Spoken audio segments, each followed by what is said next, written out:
Hey, what's up, everybody? Welcome to the Sports Blitz. I'm your host, Daniel Fleming. Of course, we've been previewing all 32 National Football League teams as we get ready for the upcoming 2012 NFL season. And we're on the downhill stretch now. We've already previewed all 16 NFC teams.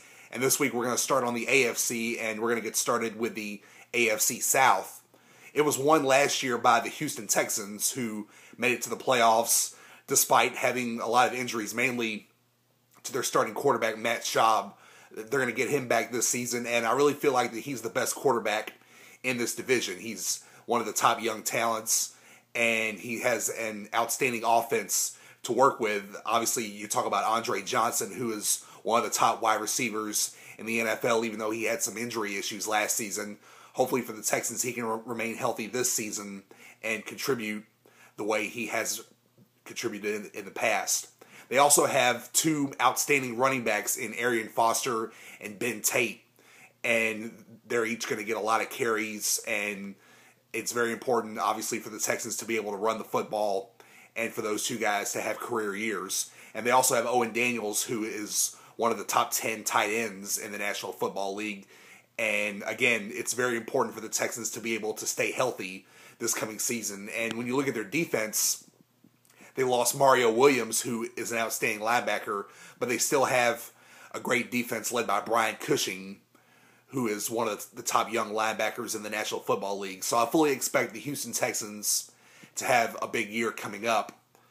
And also in this division, you have the Tennessee Titans, who are actually going to have a quarterback battle between veteran quarterback Matt Hasselbeck and the youngster Jake Locker.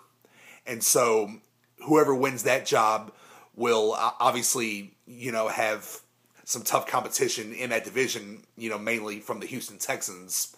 And I expect Matt Hasselbeck to become the starter. And it'll be interesting to see if they can improve on what they did last year. They went 9-7 last season.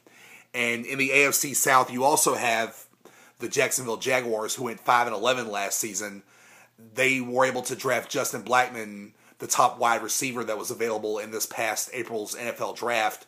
But he's been having some off-the-field issues, mainly with alcohol. So obviously he's going to have to get his head on straight if he's going to be able to contribute in the National Football League.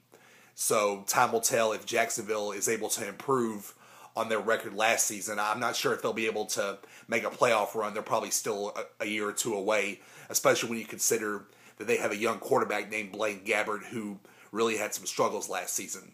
And then finally, in this division, you have the Indianapolis Colts, and obviously they are moving on from the Peyton Manning era.